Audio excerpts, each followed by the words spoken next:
there's nothing that's changed, and it was never your fault. Wish there was something to blame.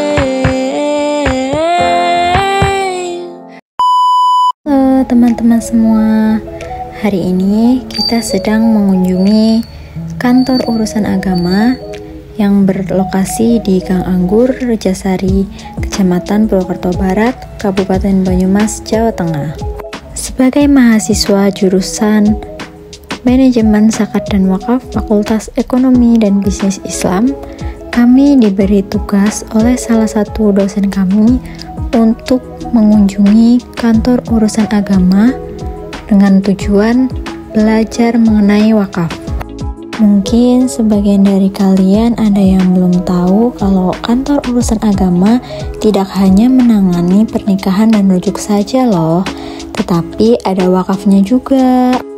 Selain pelaporan nikah dan rujuk serta wakaf, kantor urusan agama juga menyusun statistik layanan dan bimbingan masyarakat Islam, mengelola dokumentasi dan sistem informasi manajemen kantor urusan agama, pelayanan bimbingan keluarga sakinah, pelayanan bimbingan kemasjidan, pelayanan bimbingan hisab, ruqyat dan pembinaan syariah, pelayanan bimbingan dan penerangan agama Islam, pelayanan bimbingan zakat dan wakaf, pelaksanaan tata usaha dan kerumah tanggaan KUA kecamatan, dan juga layanan bimbingan manasik haji bagi jamaah haji reguler.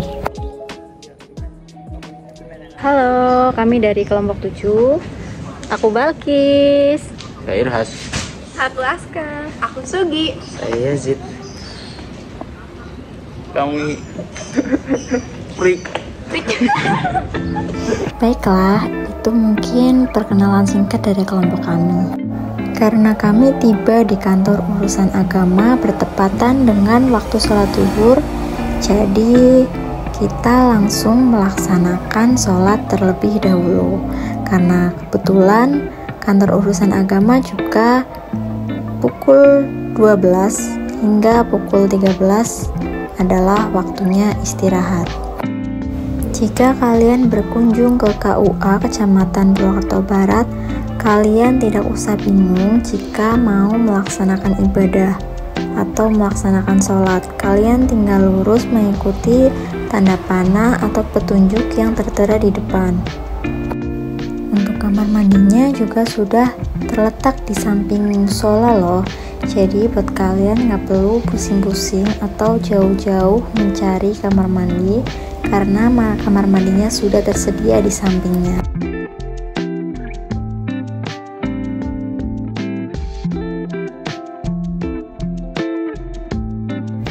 Seperti inilah sedikit gambaran mengenai musola yang terdapat di kantor urusan agama Kecamatan Purwokerto Barat. Sambil menunggu waktu istirahat selesai, saya dan teman-teman saya memutuskan untuk istirahat dan melaksanakan sholat zuhur di musola ini. Walaupun terlihat sederhana, musola ini memiliki fasilitas yang begitu lengkap. Ada Al-Quran, ada kipas angin, ada jam, bahkan ada AC. Alhamdulillah, setelah menunggu kurang lebih 1 jam lamanya, akhirnya kita sudah diperbolehkan masuk.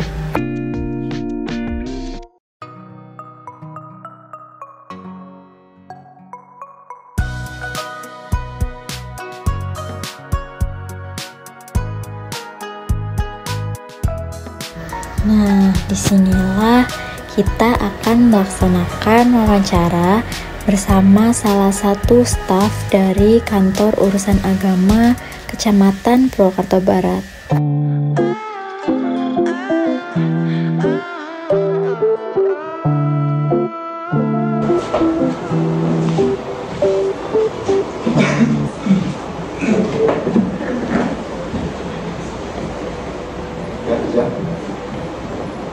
Tidak perlu gampang pertanyaan itu. Spontanitas dan apa-apa Assalamualaikum warahmatullahi wabarakatuh. Bismillahirrahmanirrahim. Alhamdulillahirabbil alamin. Wassalatu wassalamu ala asyrofil anbiya'i wal mursalin wa ala alihi wa sahbihi wa sallam. Amma ba'd. Pertama-tama marilah kita mengucapkan puja dan puji syukur kehadirat Allah Subhanahu wa taala, bahwasanya kita selalu dilimpahkan nikmat sehat walafiat sehingga bisa bertatap muka bertemu pada kesempatan hari ini. Sholawat dan salam semoga selalu tercurah kepada Ibana wa Maulana Muhammad Sallallahu Alaihi Wasallam. Mudah-mudahan kita di yaumil akhir mendapatkan syafaatnya Allahumma. Ini keterkaitan dengan permohonan izin observasi perkuliahan ya.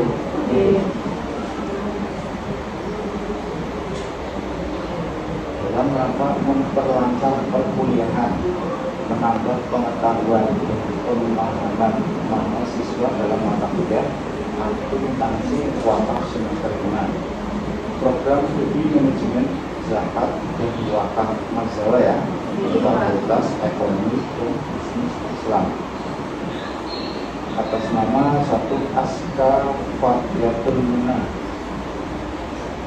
Muhammad Irhas A. Sugi Putrian Balkis Anisafri Muhammad Yazid.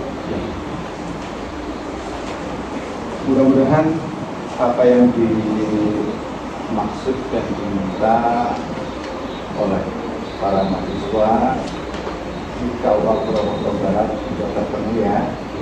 Adapun kami juga berusaha semaksimal mungkin. Adapun kalau masih ada kekurangan ataupun dalam penyampaian tidak bisa secara keseluruhan, mohon untuk bisa dimaklumi ya. Soalnya program kita kan tidak dalam satu hal, tapi mengikuti beberapa hal. Identiknya kan KUA itu pernikahan ya. Identiknya KUA itu pernikahan. Padahal KUA juga cuma mengurusi tentang pernikahan. Salah satunya itu zawaid zakat, dan sosial, termasuk wakaf ya. Karena KUA itu sendiri sebagai PPAIW, zakat, kedua akta ikrar wakaf. Ya ini sebelum ke perwakapan, jangan semua udah tahu apa itu undang-undang wakaf, terus peraturan pemerintah tentang wakaf ya. Maka itu untuk bisa dipelajari, sehingga nanti yang belum tahu silahkan ditanyakan, terus kita berusaha untuk menyampaikan sesuai dengan yang dimaksudkan. Kalau wakaf itu sendiri pada dasarnya berarti ada tiga bagiannya. Satu, wakif. Dua, nadir. Ketiganya, mauquf ilaih. Tiga bagian tersebut itu tidak bisa terpisahkan. Ya, adapun yang diwakafkan itu sendiri ada berupa apa? Jenis harta benda wakaf apa saja. Menurut peraturan pemerintah nomor 42 tahun 2006 ketiga ya, jenis harta benda wakaf. Bagian ke satu, jenis harta benda wakaf pasal 15. Itu ada tiga. Satu, benda tidak bergerak. Kemudian benda bergerak selain uang. Nah, Dan ketiganya, benda bergerak berupa iwan. Terus sifat dari benda tidak bergerak secara pengetahuan dan yang di dalam undang-undang itu tanah ya, tanah. Kemudian apabila tanah itu diwakafkan, gimana? Untuk selamanya atau jangka waktu? Kalau tanah selamanya. Adapun tanah itu sendiri kan ada tanahnya, ada bangunannya.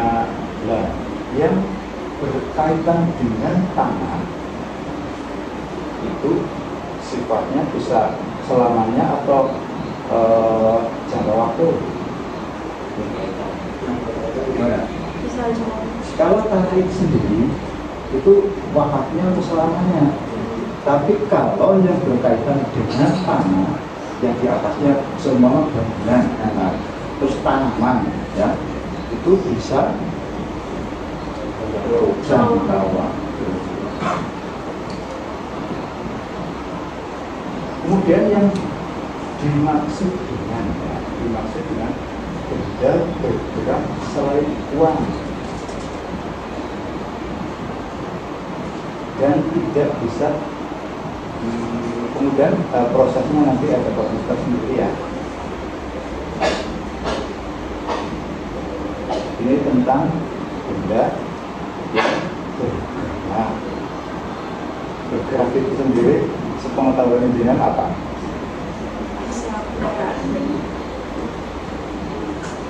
Yang lain?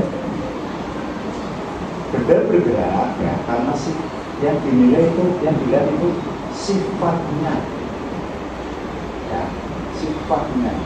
Benda bergerak karena sifatnya yang dapat diwakafkan meliputi salah satunya adalah kendaraan ya, atau kapal, misalnya kapal, pesawat terbang, kendaraan bermotor, mesin atau peralatan industri yang juga tertancap pada bangunan. Jadi kita kan harus teliti dan jeli melihat perwakafan, sehingga makanya tadi disampaikan ya, wakaf itu tiga hal: benda tidak bergerak, benda bergerak selain uang, dan benda bergerak berupa uang.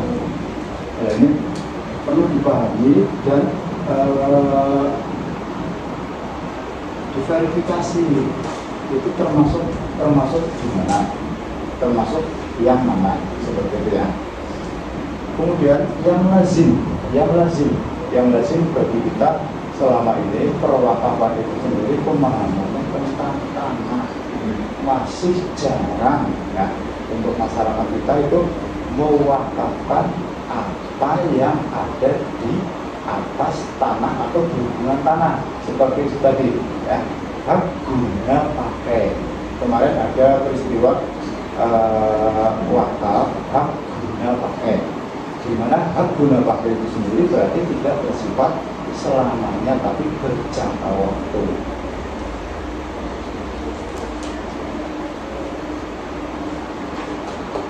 Kalau wakaf uang, selama saya di Kaukasawaraja, Pebansen, Jatilawang, Purwokerto Utara sampai dengan hari ini ya, di Purwokerto Barat belum pernah terjadi zakat berupa uang. Jadi dari tahun berapa? Tahun 2010 sampai dengan 2022 yang umum yaitu berupa tanah. Ya, pemahaman tentang kembali lagi ya, pemahaman tentang bangunan yang berkaitan dengan tanah itu sendiri. Rata-rata yang terjadi adalah di situ disebutkan ya, untuk keperluan di wakafnya, disebutkan untuk keperluan masjid, musola, madrasah, ponpes. Nah itu kalau kita melihat signifikan, berarti kan bangunan itu berada di tanah wakaf. Kemudian yang bertanggung jawab untuk mengelola dan mengembangkan wakaf itu sendiri siapa? Yang bertanggung jawab mengelola dan mengembangkan, tidak cuma mengelola tapi mengembangkan, yaitu nadir. Yang mendapat manfaat dari wakaf itu sendiri berarti mauquf dari. Nah, ada wakaf di mana wakaf itu diperuntukkan untuk garis keturunan. Pernah dengar belum? Sama ada dari keluarga ya, mewakafkan tanah untuk keperluan makam. Makamnya siapa? Makam dari keturunan silsilah jenengan. Itu bisa ya. Namanya apa? Wakaf.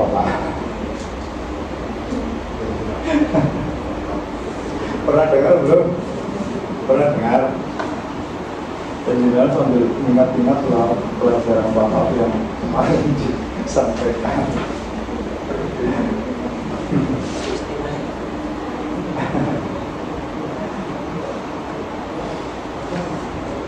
Nah, kalau wakaf ya, bicara tentang wakaf itu betul-betul sesuatu yang kadang dilematis.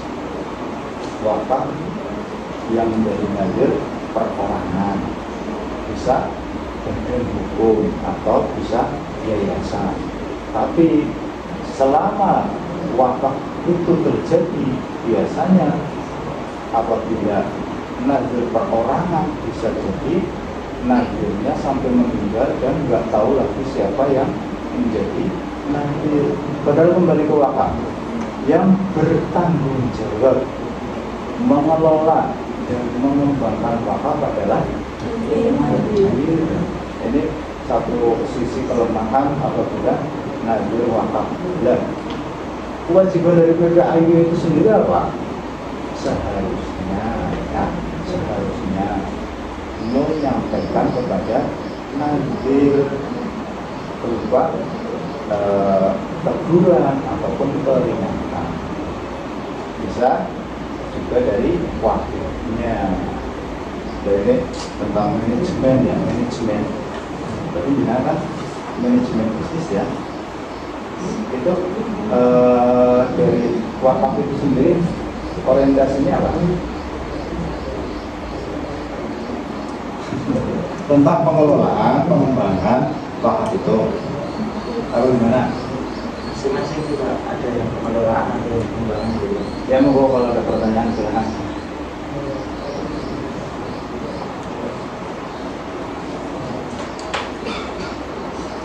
Yang pertama sebenarnya kami ingin bertanya terlebih dahulu Pak tentang dana wakaf yang sampai detik ini yang sudah tercatat di Bawaslu Pak. Itu sebanyak berapa?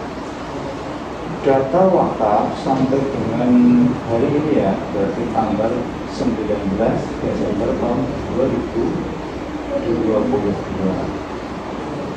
Data wakaf di Kabupaten Purwokerto Barat sejumlah 180 dan 180 dan yang sudah sertifikat jumlahnya 82. Sisanya berarti belum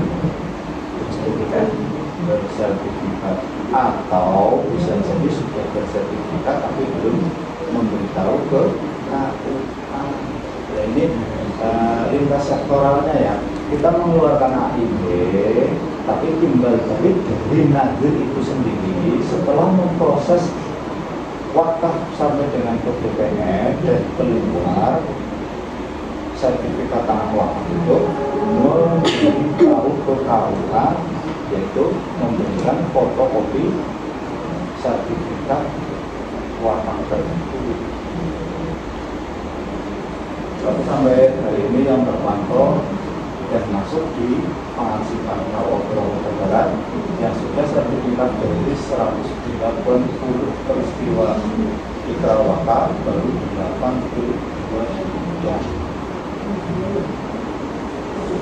Silakan ada pertanyaan itu. sekarang sudah ada ya, belum ada yang berpengakuan ya Pak. Itu tadi seperti yang saya sampaikan, saya pengalaman dari tahun 2010 sampai dengan 2022 dari 5 KUA yang saya tempati, tugasi, belum pernah sama sekali. Ya, ada prosedur dari wakaf uang itu sendiri, ya sepertinya susah ya. Terus orang-orang tertentu kan yang tahu persis tentang keuangan itu sendiri. Terus kalau wakaf uang sifatnya gimana?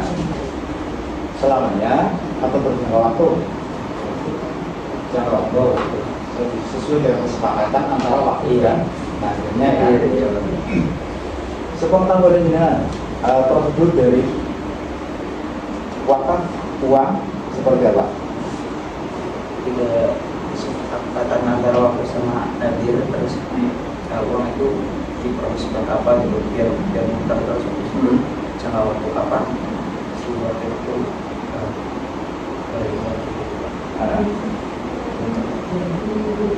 itu tadi berjangka waktu, berarti sebelum akta ikrar wakaf ada kesepakatan antara wakil dan nadirnya. Uang tersebut nanti diwakafkan tertanggal sekian, bulan sekian, tahun sekian sampai dengan ya, tanggal, bulan, dan tahun yang disepakati.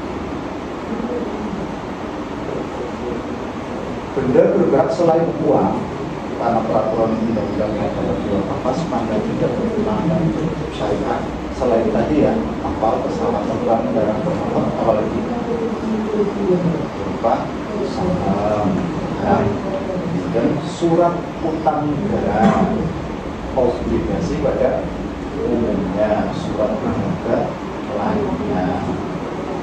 Hak atas kekayaan intelektual yang berupa ini hak atas kekayaan intelektual itu juga bisa diwakafkan.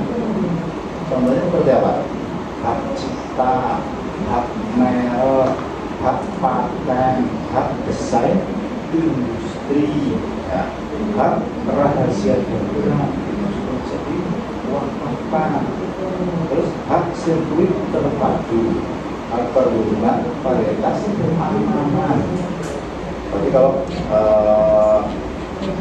ada penelitian tentang jenis tanaman padi ya, terutama ya, karena kita kan varietas dari tahun ke tahun untuk mengantisipasi dan itu ada bisa supaya menghasilkan tanaman padi sesuai dengan yang diharapkan, yaitu bisa diwakafkan atau perlindungan varietas tanaman. Kemudian yang bergerak lainnya, hak atas benda bergerak lainnya seperti apa? Hak sewa, nah, hak sewa itu juga bisa diwakafkan. Hak pakai hasil, jadi misalnya kalau kita punya kendaraan ya, hak sewa berarti ya umumnya kalau di desa ya nyewa sawah, kemudian tanami apa ya hak sewa. Kemudian hak pakai, kalau hak pakai berarti apa? Kurang lebihnya bangunan itu dipakai atau disewa, ya hampir sama seperti itu. Cuma kan kalau bentuk sawah tanah kemudian mengelola, kalau pakai secara bangunan di atas tanah itu kan bangunan tinggal pakai, kan tidak harus membangun. Itu sudah paling enggak tentu lah untuk wawasan dan dengan membuka pengetahuan yang mungkin belum pernah disampaikan. Jadi sifatnya belajar bareng ya.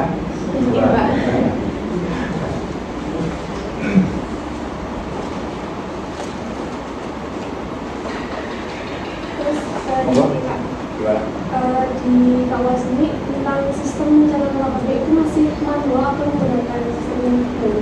Ada sistem yang namanya Iswap. Kalau aplikasi aplikasi tentang wakaf, aplikasi tentang wakaf itu ada ya. Namanya Siwai, Sistem Informasi Wakaf. Ya, ini tapi apa ya? Belum launching dan belum ditetapkan. Itu ada proses aktif. Nah, ini dalam proses oleh pemerintah ya, masih sosialisasi dan belum diterapkan. Tapi insyaallah tahun ke depan digital itu resmi. Itu sampai sekarang masih dalam proses. Ada pun yang diterbitkan selama ini manual input data dari W1, W2, W2A, W3, W3A, kemudian W5, W5A, itu input datanya masih manual.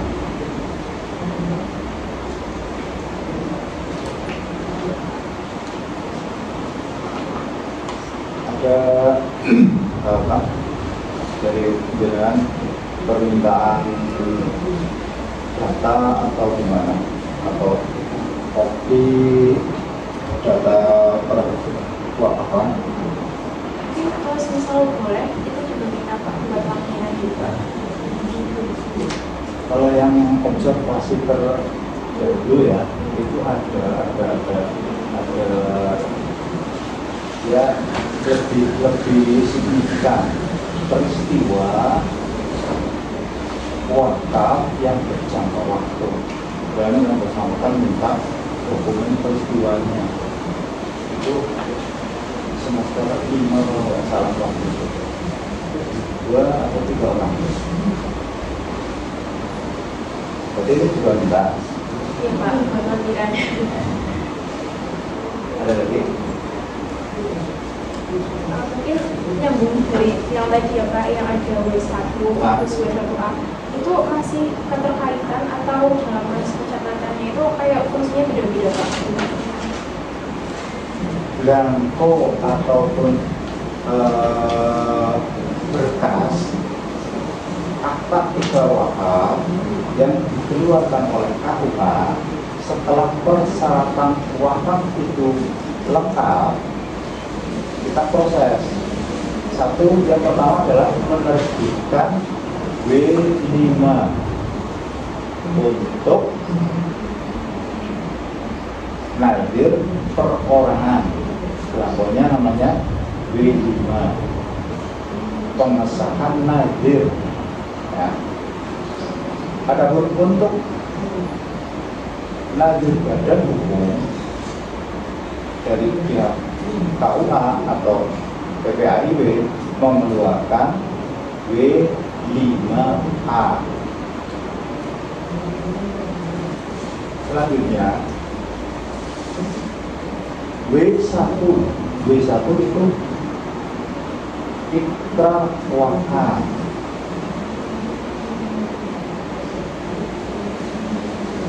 Kemudian W2 apa?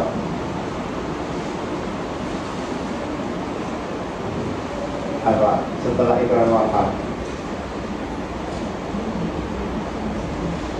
akta ikrar wakaf. Setelah ikrar wakaf berarti akta dari ikrar wakaf tersebut. Itu W2 ya. Kemudian W2A, setelah terjadi ikrar wakaf kemudian mengeluarkan akta ikrar wakaf, selanjutnya kutipan akta ikrar wakaf atau W2A.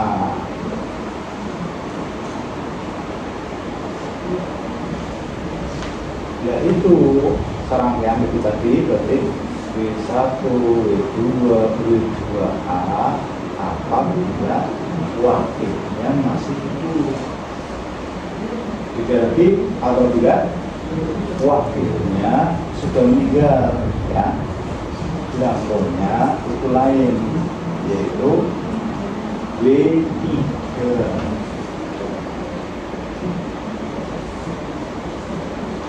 dan W3A. Berarti tidak ada ikrar wakaf, tapi langsung ke apa? Akta ikrar wakaf dan salinan akta ikrar wakaf. Nah, siapa yang mengikrarkan wakaf apabila wakifnya sudah meninggal? Siapa? Waris. Bisa ahli waris, bisa juga orang yang dikuasakan, ya, dikuasakan.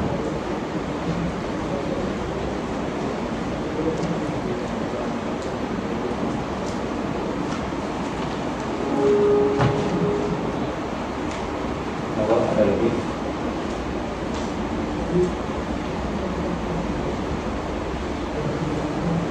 Selama pencatatan wakaf tersebut itu pernah nggak sih Pak ada kendala gitu? Kendala di dalam proses AIB ya sebenarnya sih nggak ada kendala ya, nggak ada kendala dalam arti kita kan tahunya secara berkas persyaratan, tapi untuk pembuktian bahwa tanah itu atau wakaf itu tidak dalam masalah, berarti kita juga minta surat keterangan berupa WK, W1 ya. WK berarti hak milik, hak kepemilikan atau hak milik atas tanah tersebut. Yang mengeluarkan siapa?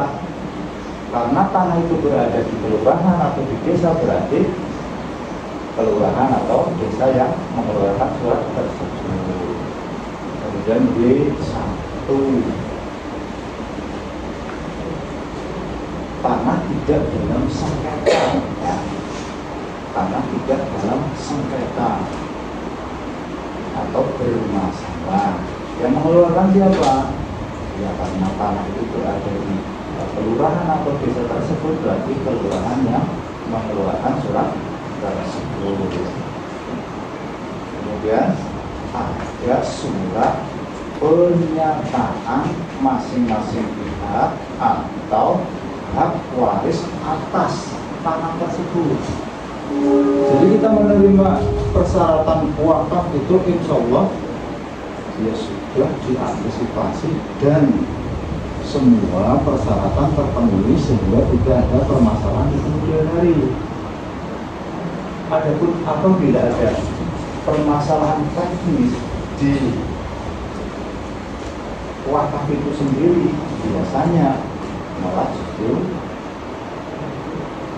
di tempat wakaf itu sendiri, misalnya seperti ada gugatan dari ahli waris, kemudian ada gugatan dari wakif ke nazirnya.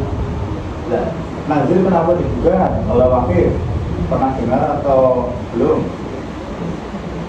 Kenapa wakif menggugat nazir atau nazir digugat oleh wakif? Orang wakif itu sendiri apa? Perbuatan hukum. Perbuatan hukum. Apabila salah satu pihak itu mengklaim bahwa perbuatan hukum tersebut cacat hukum, berarti salah satu pihak bisa menggugat. Ya, ini menjadi catatan.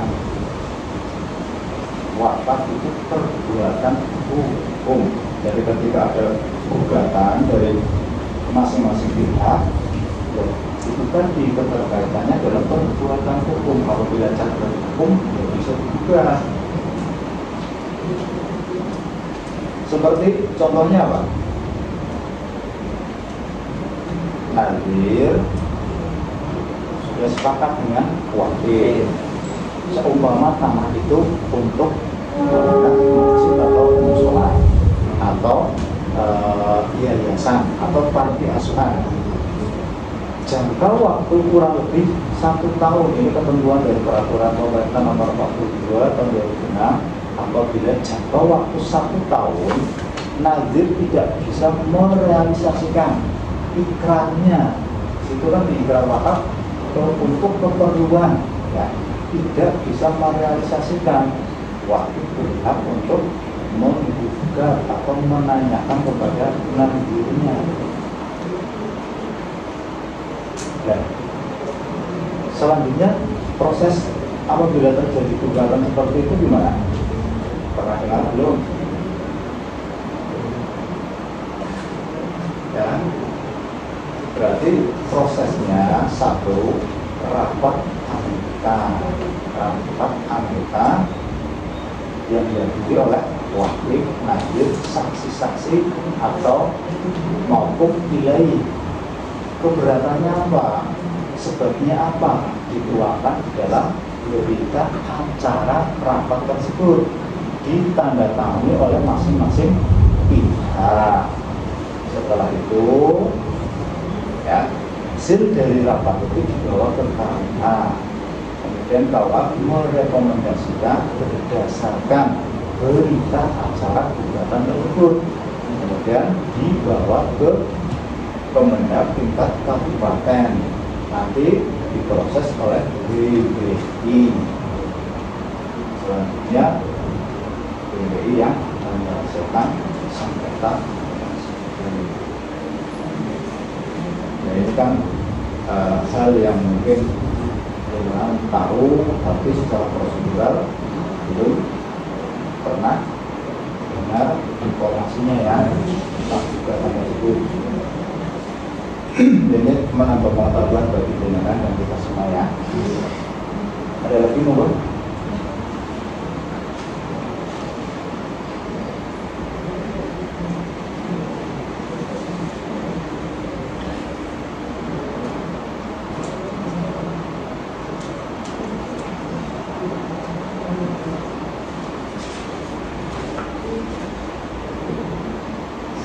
Iya Pak, kalau terkait persyaratan akuntansinya itu juga sering dilaporkan apa enggak Pak?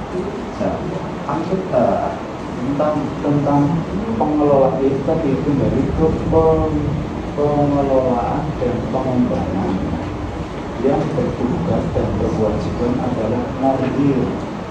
Nazir itu sendiri intinya berarti kan seharusnya ada pertanggungjawaban kepada satu wakil, keduanya maupun nilai. Kemudian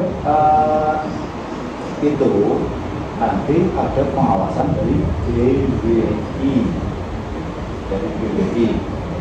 jadi pengawasan, kemudian mengecek, kemudian itu dinyatakan oleh BBI layak atau tidak, atau diberhentikan, ya, itu yang mengambil tindakan adalah BBI dan wakaf Indonesia. Sifat dari AIB, PPAIB itu mengawasi juga, tapi tertuang dalam undang-undang peraturan tentang wakaf 42 tahun 2006 itu juga. Tapi karena kita dari PPAIB sendiri kan tidak menetap atau tidak terus menerus dalam beberapa tahun nanti kepala KUA. Jadi kita membuka lagi lembaran laporan dari stafnya, jumlah wakaf yang ada, kemudian menginventarisir di seluruh desa atau kelurahan wilayah KUA tersebut.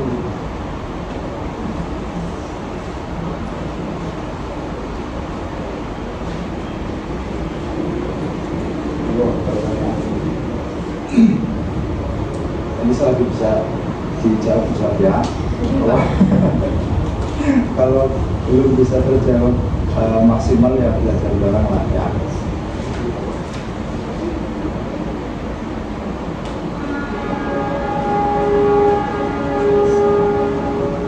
Mungkin juga kita butuh informasi tambahan mengenai profil di awas ini Pak, kayak sejak kapan dirinya seperti itu Pak. Kalau berdirinya Kawah Purwokerto Barat berarti tahun 1990.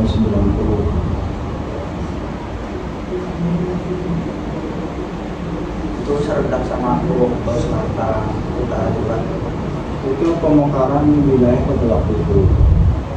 Berarti sini berarti kan Purwokerto Selatan, Purwokerto Barat, Purwokerto Utara kalau tidak salah. Kemudian dari tahun 1990 Purwokerto Barat, Purwokerto Utara itu sendiri terlepas dari Kawah Purwokerto Selatan. Jadi ketika ada data pernikahan atau data wakaf ya, dari tahun 1990 ke sini itu masing-masing kawah yaitu utara dan barat. Tapi sebelum tahun 1990 berarti berada di Purwokerto Selatan. Dan tadi yang saya sampaikan data wakaf yang jumlahnya 183 itu terhitung dari tahun 1990 sampai tahun 2020. Dokumen dari peristiwa wakaf mau dipoto atau kopi foto Biar diberi jangan. Kopi aja. Ya, kopi aja mana? Nanti sekarang kalau sudah selesai ya. Oh iya Pak, kalau boleh tahu di sini ada kegiatan khusus untuk apa ya Pak? Misalnya? Ya, selain dari kayak catatan wakaf, kemudian ketika nikah gitu. Mungkin kayak ada program seminar atau apa gitu ada. Oh, ini kawan sendiri. Kita mengikuti kegiatan agenda kegiatan dari Kementerian Agama dan Kabupaten. Kita hidup. Soalnya kan kawah itu bukan sakral, ini kerja. Jadi kita semua kegiatan yang berkaitan dengan KUA, entah itu wakaf atau yang lain, kita mengikuti dari kabupaten. Kalau kabupaten itu sendiri biasanya dalam 1 tahun itu pasti ada kegiatan seperti mengumpulkan nazir wakaf se-wilayah Kabupaten Banyumas. Entah itu sosialisasi atau laporan dari masing-masing nazir di wilayah kecamatan masing-masing. Biasanya yang diundang satu perorangan, perwakilan dari perorangan masing-masing kecamatan. Yang pasti adalah dari buku itu pasti dari masing-masing wilayah kecamatan. NU dan ya, itu pasti karena wakaf itu sendiri yang sering menjadi nazir dan hukum tersebut. Terus untuk wilayah perkotaan Purwokerto, setelah saya di Purwokerto Barat itu ada yayasan juga yang berdiri nazir seperti yayasan Al-Besar Indonesia. Kalau kita bicara maksudnya yang kebanyakan nazir perkotaan atau nazir hukum. Kalau di wilayah perkotaan sudah yayasan dan sangat berminat.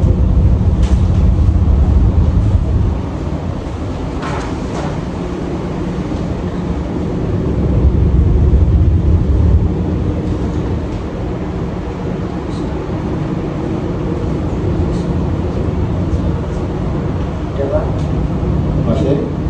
Pertanyaan saya curikan terakhir kepada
Hore, akhirnya wawancara hari ini selesai.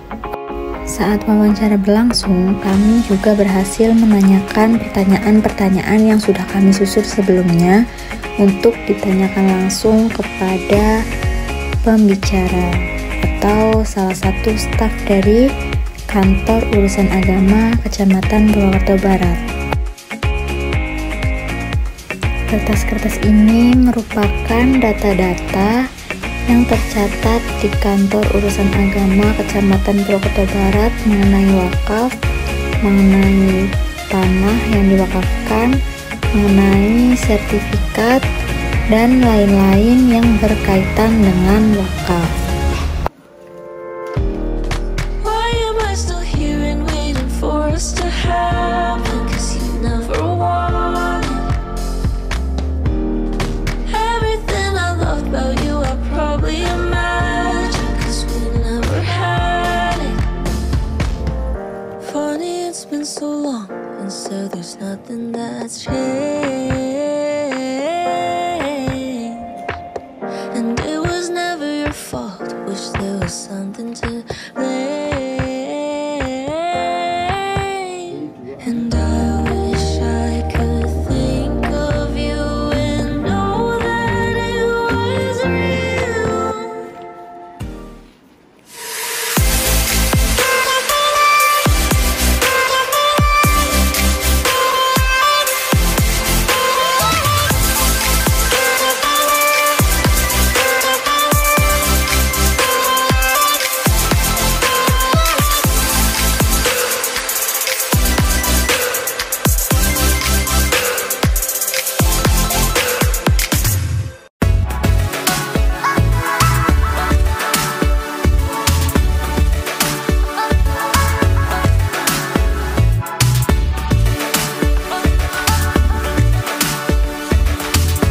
Terima kasih sudah menonton. Sampai jumpa. Bye-bye.